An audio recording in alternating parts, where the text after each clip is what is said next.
Good morning, everyone. Our paper title is Reality Assurance or AR/VR Assurance. This paper addresses the challenges with AR/VR testing today and the approach to testing AR/VR. It also addresses the challenge of automating AR/VR applications and the approach to automating them. A lot of AR/VR is emerging now. AR/VR applications are being built, and this is an area. This is an emerging area now.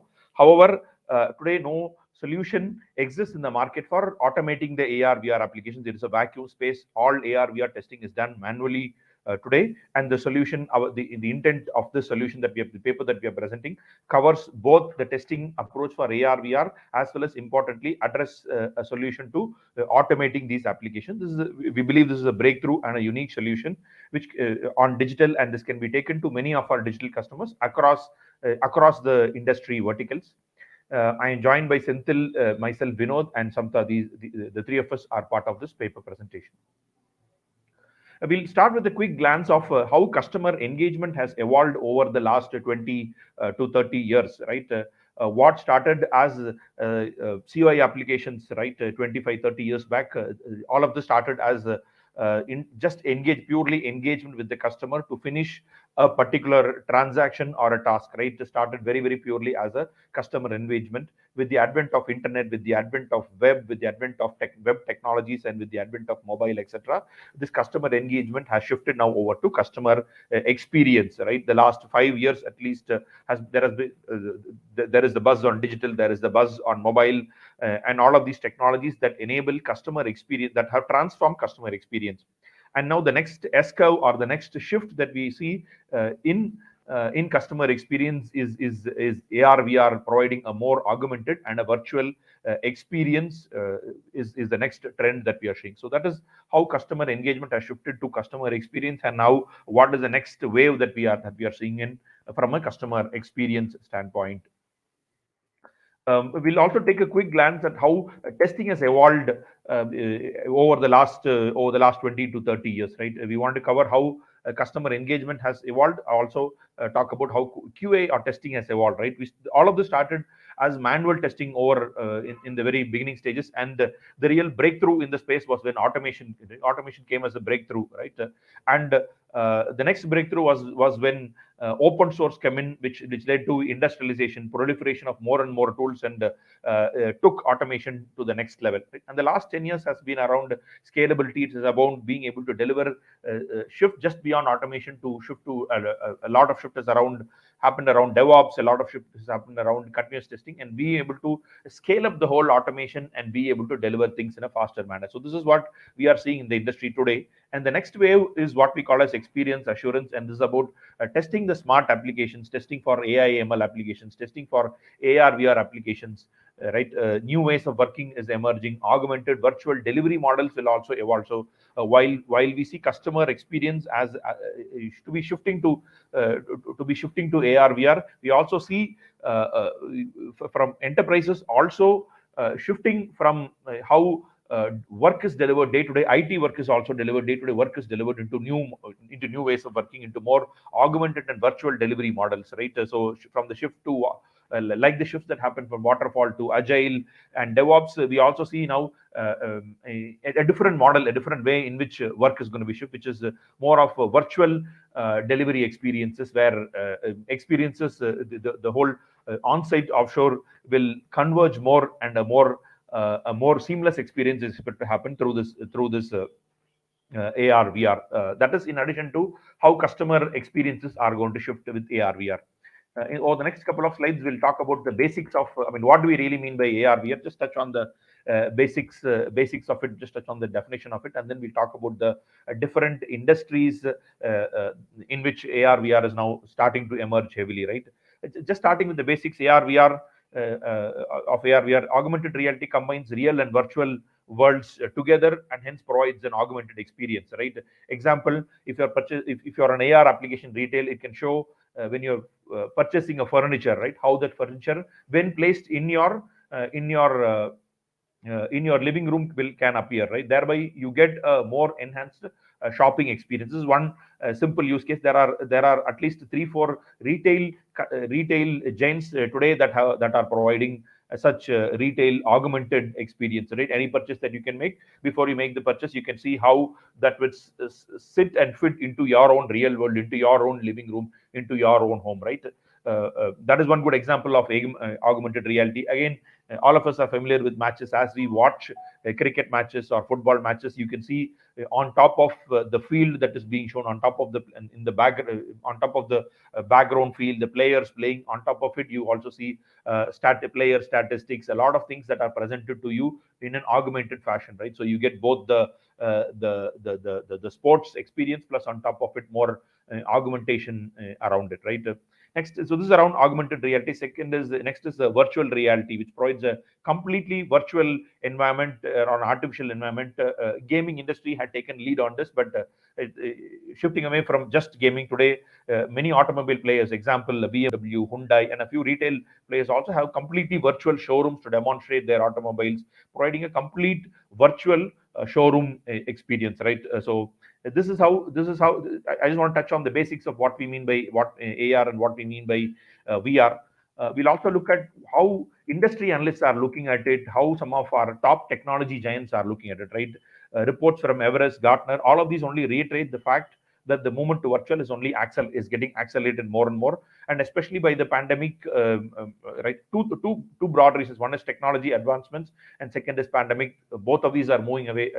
Both AR and VR are moving away from just labs to real world, right? In fact, if you look at the top four convictions that Everest has listed, physical assurance or AR VR is one of the top four of how Everest has listed it. On the slide, we also presented the Gartner hype cycle, and that shows how AR VR is expected to shift over the next shift or emerge over the next decade. And a quick brief on the market potential. Today, 12 billion is the spend on AR VR, and a lot of it is coming from the gaming industry, and this is expected to triple in the next 5 years, triple from 12 billion to 35 billion. And this shift is not going to come purely from gaming industry. It's actually coming from a lot of other industry than gaming. So I spoke a lot about AR VR, but why is it gaining? And this has been there for at least the last 5 years plus now. So why is it gaining traction now, right? Again, two broad reasons, right? The technology challenges that existed with AR VR have now been surpassed with a lot of latest development in the industry, latest technology development. That is number one. And number two, the pandemic is another reason some of these are getting accelerated, right? Hence, the renewed investments and renewed focus on AR VR. I'll quickly touch on some of the industry. I said it's shifting beyond the gaming industry and shifting to across industries, right? We given a snapshot of the major industries and how much the industry analysts are expecting, right? How much revenue they are expecting to be spent in each of these industry, right? It starts from healthcare to retail, across education, real estate, etc. I'll probably touch on a few use cases, right? For example, some of our banking giants are now building trading platforms, are building investment portfolio platforms where you can visualize in a more augmented reality fashion. You can visualize more as you perform the trading. You keep getting more and more augmented statistics, more enablement to the folks that are using the banking and the trading platforms, right? So one more level of equipping a trader with more real-time and more useful statistics in a more friendly, in a more better experience kind of a manner. So that is happening in a banking standpoint, insurance, healthcare. Some of these industries are heavily investing in converting some of their trainings into more AR VR based experiences training. Example, in the insurance industry, risk assessment trainings, etc. Have some of the giants have now converted them into AR VR. AR/VR. Similarly, healthcare, some of the surgery-related trainings are now converted to AR/VR. Thereby, the person going through the training is getting more real user experience. Right. So, banking, insurance, healthcare, like I said, these industries. One is from a trading platforms providing more assistance to people using these platforms. Second, insurance and healthcare, where trainings is gaining traction. Another two industries that are betting big on this is retail and then education industries. From a retail standpoint, user try-on experiences in a augmented or a reality manner, virtual stores, completely virtual stores. I spoke about this in the automobile industry. Same applies in the retail stores, right? Verizon for a customer has built in the communications industry has built a complete store experience, right? A person that would walk into a store, the same experience the same experience is now provided.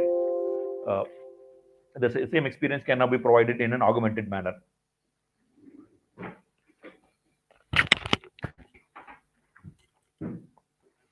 Just give me 1 second. Sorry. Likewise, as we shift to industry, manufacturing industry, travel and hospitality industries, real estates, be it real estate, be it providing remote assistance, remote repairs, etc. A lot of these industries are now betting big on AR, VR experiences. In summary, if I have to logically group them, trainings, virtual store experiences, education, remote learning, product demos. In many of the product demos is now being experimented to be done virtually. Remote repairs, remote assistance are some of the key areas across industries that are being, or key use cases where some of the leading players have already started building applications. Have built out applications in the AR VR space. If you have been watching the recent Olympics, you may also have noticed that a lot of AR VR experience was provided as part of in how the sports in that was being streamed, right? AR VR experience played a key role in it. Here is a quick snapshot, another quick snapshot, another dimension to show how investments are happening in the AR VR industry. So these are some of the players that are investing in technologies from an AR VR standpoint. So starting from Microsoft to Facebook to PlayStation to Epson, Samsung, you can see a lot of industry stalwarts that are investing in building these AR VR development platforms, tools, hardwares for the AR VR experiences. You see a lot of traditional industry giants, plus you also see a lot of new niche players that are also entering into this market and have built a lot of like I said, development platforms, development tools, and also hardware in the industry. Some more use cases, I'll probably skip this in the interest of time. Some retail use cases I have shown actual customers who have invested in this, right? ASOS as a retail, Currys, PC World, another retail customer, Amazon, another retail customer, Alibaba, another retail customer. So I just given a snapshot with customer names of real experience that they're providing. ASOS, for example, before you purchase a dress, you can see how that dress would fit on you. Similarly, Amazon, like I said before, you purchase it can before you purchase a particular let's say a vase, right? You can see how it appears in the real world on your living room. Alibaba has built a complete virtual shopping experience, right? If you had enter into their real world shopping, or you have to have a VR shopping experience, both of them look almost very extremely similar, right? They have built it to that level of niche. And so in summary, so far what it is, I set the context of what AR VR is, which industry, how much investment is happening, what industry analysts are saying, and all of that. I think I was all my attempt was to show that this is an industry that is going to be emerge over the next 10 years. With that context, I'll get into why reality testing is really different from all the testing that we would have done over the last couple of years. Reality testing, again, unlike traditional, brings a triangulated scope where human, application, hardware, all three have to come together for it to be for the experience to be successful, right? And the behavior is influenced by a lot of parameters. Example, if I am a customer and I'm picking a web application or interacting with a desktop applications, the number of fields, the number of drop down, the paths that I can take, all of those can be controlled, predetermined, right? The permutations and combinations in that can be measured. It can be measured, and all of those can be to a fair extent tested. You can measure which customer is taking what path, and you can prioritize your testing on that path. Whereas in the case of reality, you're talking about innumerable permutations and combinations. There is no way to control how a person is going to interact, which way a person is going to look into which right. So a lot of parameters that come into reality testing, right? The ability to control how a person would behave in a traditional application, in a mobile application, in a desktop web, versus a person using a reality application is completely different, and hence this brings a different dimension into how you test it, right? And while all of what we have tested today is about functionality being the primary, and experience being a one level next level kind of a testing, whereas when you come into reality testing, experience is about the functionality. It all becomes a functionality. This is completely a new way of testing, plus also throws in a lot of challenges when we are testing for it, right? So in summary, triangulated scope behavior cannot be controlled. You're not anymore testing for just functionality, right? Not 90% functionality testing and 10% experience. It's about 100% testing for the experience, and the functionality is really behind that experience only, and hence testing becomes difficult, right? Another snapshot of what are the challenges, right? Testing for immersion. I talked about I talked about the challenges in that, and all of this testing is now very subjective, because you're not able to control, right? You're not taking predetermined paths in it, and functionality can be measured, right? If a particular screen is delivered, if you have moved and achieved a particular, you're attempting to place an order, you have gone through 5 steps, and then you have a success, you get the success, right? Whereas in the case of using an AR or VR, importantly a VR application, the end result is very subjective, right? At every stage, and you're actually measuring for experience, and your ability to measure for experience versus functionality is very subjective, right? And this also brings in constant motion and motion sickness. How do you make sure that so in a web application, we typically talk, or a mobile application, we typically talk about aesthetic. We talk about having minimal number of steps, etc., to provide a good customer experience. Here you're talking about something that has constant motion. How do you measure if the user is comfortable with it, right? So motion sickness comes into play. How do you measure for that, right? And testing it is a physically tiresome, time consuming. Now when mobile came in, that brought in a challenge of device compatibility, and now AR/VR now takes it to the next level, right? And how do you test for performance is again a different challenge, because now you're not talking about the static fields being rendered like a traditional application, right? Like a web or mobile or a desktop application. Not talking about statically, you're talking about computer graphics being delivered. So system performance in it, right? Again, especially against varied speeds, network speeds, right? Testing for all of those becomes a challenge. And last is how do you test for the user experience, and how do you really summarize what the user experience is in it, because there aren't you cannot say that the person went through 10 steps to place this order, the 10 is good or not, which you can say in a web application. Whereas in the case of an AR VR, you cannot. How do you summarize that experience, right? I talked about it being subjective. So really testing for that user experience with a lot of permutation combinations becomes a challenge from a testing standpoint. And this is where our ability to break through and be able to automate in it plays a more critical role, even than any other type of application that we may have come across so far. In this slide, I'll quickly talk about. Okay, I talked about the challenges. Now, what are the different? What is the approach to testing it? What does testing end to end for reality mean? That is what I'll try to cover through the slide.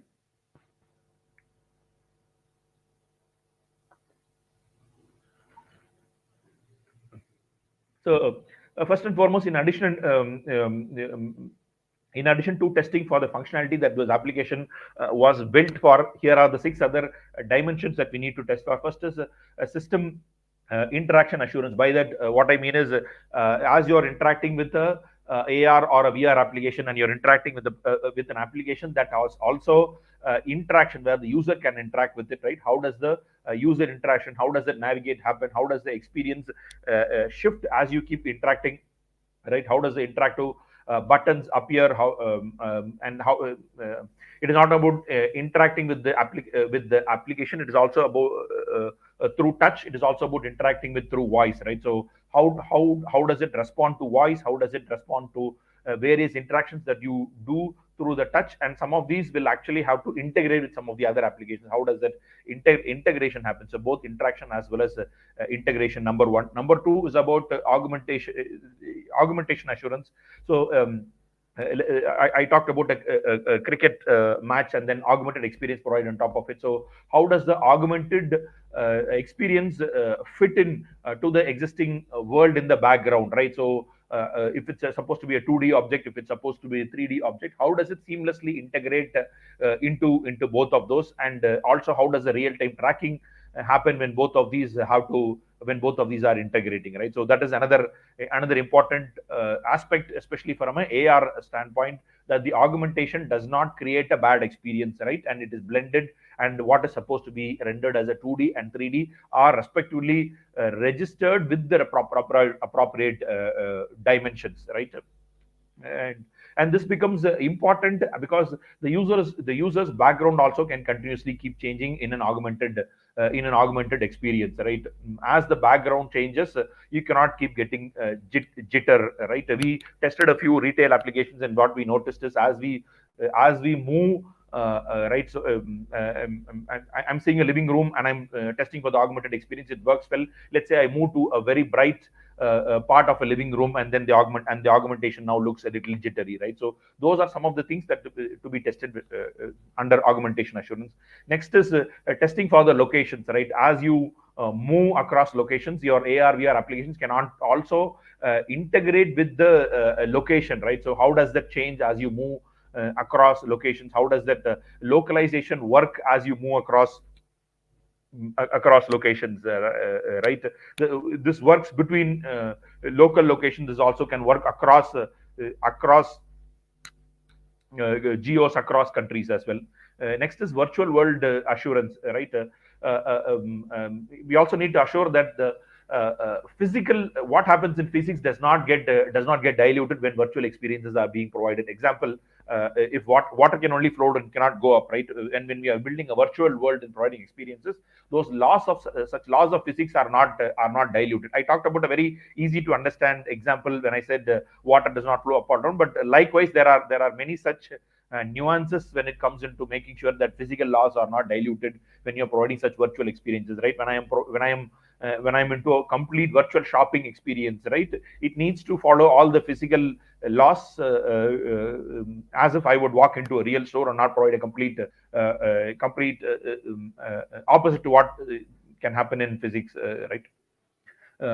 Next is compatibility testing. I'll probably not dwell deep into it, right? The number of the dimensions of devices is only exponential with more niche players, smaller players also coming into the industry. So and hence it is very important to test for compatibility.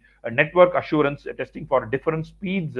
While we traditionally tested mobile for varying speeds, 2G, 3G, 4G, 5G, etc. Now you're talking about the same graphics continuously being tested for varying network speeds, right? So next is in the same lines, the testing for performance under different inputs, different angles, again making sure that all these CGA does not bring latency, introducing scaling up the testing, making sure if there are cloud-based AR VR applications that are being delivered, right? Some part of AR VR could sit within your device. A lot of it would be rendered. A lot of the functionality would be rendered to the cloud, and in that scenario, how does it work? Likewise, testing for usability, matching between the real world and the real world and the existing world. And in the real world, when an error happens, how does the same error? How would you simulate the same error in a virtual world? A person runs into something and an error happens. How would you respond to that error? How a recall can happen, etc. Those are very important. And last is around aesthetics, minimalistic design. While it needs to match a real user experience, how do we still keep it minimal? How does the customer experience? Again, this dimension, like I said, is very subject to, right, and very important to this. How does the satisfaction of a person using the application go about in the AR VR world? These are the different dimensions. These are the different dimensions in which we need to test to be able to cover the challenges that I spoke about in the previous slides. Subsequent to this, we'll jump into automation. Right, again, automation is another big area. Today, there are no solutions that exist for AR VR because of the because of the challenges that exist in automating an AR VR application. I'll broadly categorize the challenges into two sets, right? In case of an AR VR application, what you're talking about is a visual or a camera input, which is what we are trying to simulate or test, right? In the case of web or mobile, you're actually testing you're simulate. I mean, you're actually testing the physical, not the physical, the digital web or the mobile application. Whereas in this case, you need over and above those, you need to simulate a visual or video or a camera input, and that input is what you're trying to test. And being able to simulate those, especially in the case of VR applications, and simulating motion. Right, in the case of web or mobile application, you're not as much testing for motion. You're probably testing, the best case that you're testing is for orientation, how an application behaves when we orient. Whereas in the case of an AR VR application, there is constant motion. So simulating both the visual camera input plus also simulating the motion, constant motion, right, is the challenge that is one key challenge, right?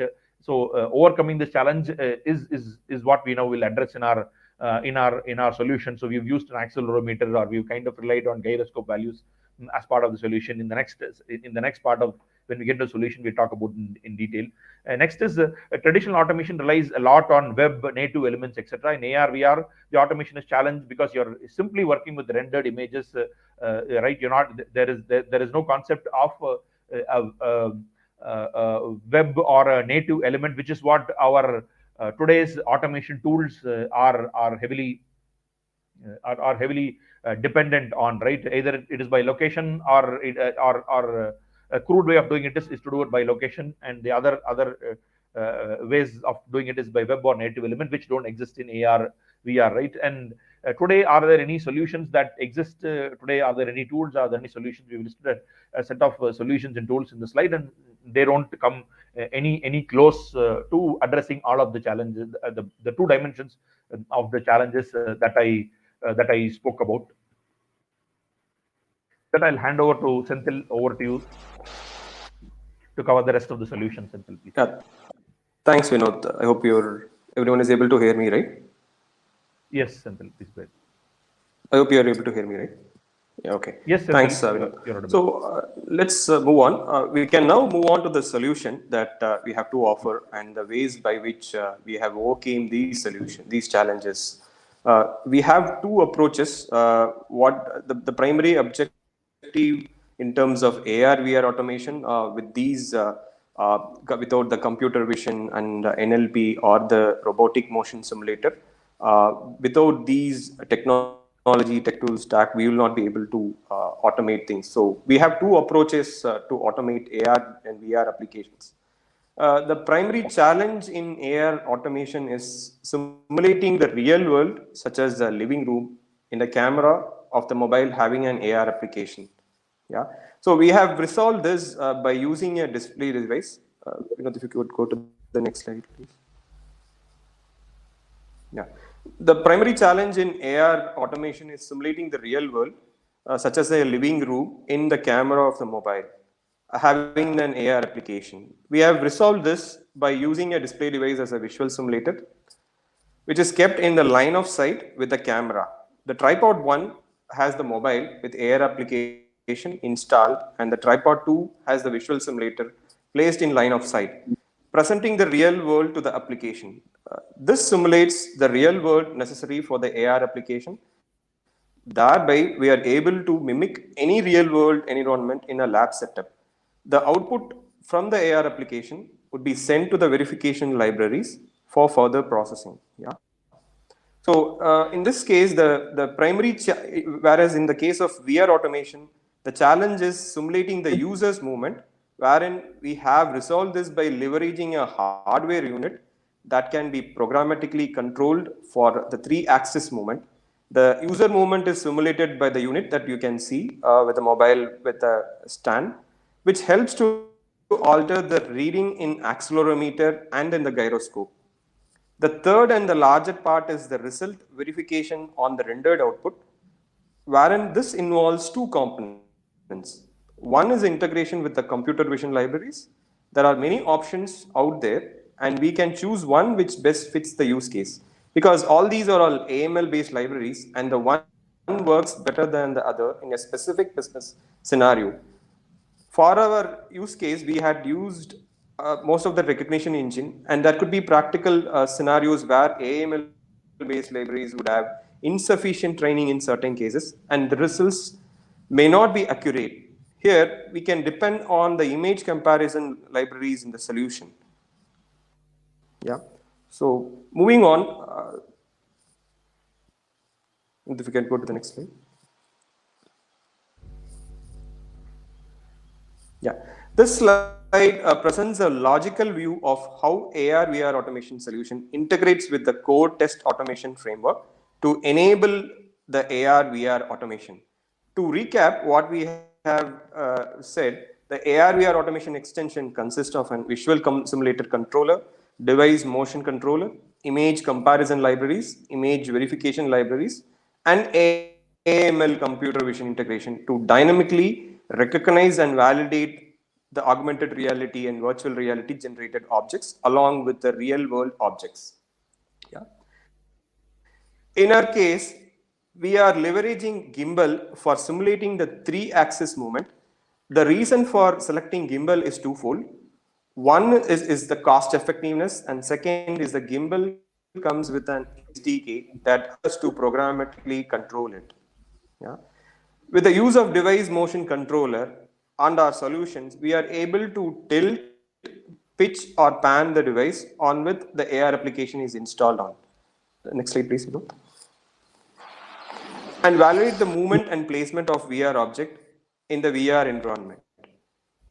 This is the gimbal wherein the 3-axis wherein tilt, pitch, or pan of the device VR is installed on, and we are able to validate the movement and placement of the objects within it. Yeah. The use case that we have shown here is a VR car showroom application in which we have processed the rendered image before and after the user movement using vision libraries and identify the objects and positions. This information is used to verify that the virtual world has been rendered correctly and the expectation is set that the car moves left, accordingly left. We have validated that the car moved left appropriately by 27%. That's what we can see in the JSON tags that is left. In the interest of time, let's move on to the demo. We are leveraging a recorded video for the demo purpose. We created a framework wherein they explained before the key components for the use case. We are testing all the AR retail application. You can click it down.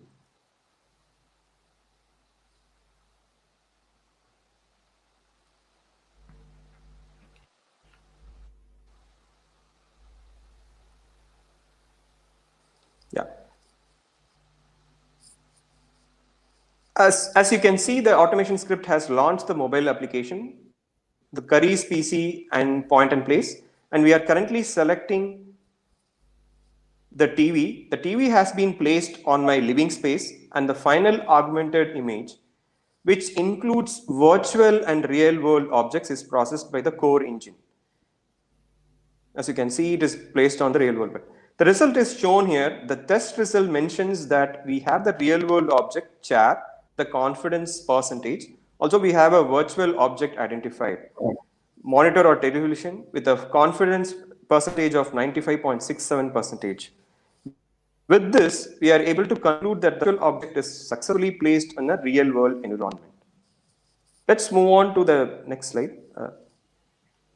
During the demo, we have seen of the object detection and validation. Next slide, please. The object detection and validation. In addition to the type of object, we can also validate the position and dimension of the object. As you can see here, the vision libraries give us the width, height, left, top, which can be used to validate the different positions and other objects for the object. As you can see on the right hand side, we can also validate the annotations rendered using the OCR capabilities of the vision libraries. For example, the price was detected by the OCR module. Next, we can move to the next. In addition to the vision libraries integration, we have image comparison libraries which can be used to validate different use cases. Here, we are showing an example validating the placement of a couch on a living room. As you can see, the difference between the original and the augmented image is detected as 13.26%. And we may verify this with a threshold of 13 to 14%. Also, we can verify the perspective split screen display using image comparison. Here, also we can use threshold values to verify the difference. The view with closer object will result in a higher difference, and far objects will have the minimal difference. Yeah. That's pretty much from us, and let's go on to the benefits for customer as such shown here. This is the unique solution across the digital customers, and this will improve our revenue share across the AR VR market with more business from key impactful domains across retail, e-commerce, and education. Apart from which, we are able to reduce 30% reduction in the testing effort and 50% reduction in refresh time. Apart from which, we had able to enable the shift left and early automation and increase the release velocity through CI/CD implementation. We had make sure that ensure the cost optimization, the maximum ROI, and reduced human errors. Thanks for giving us the opportunity to present our idea on such an esteemed platform.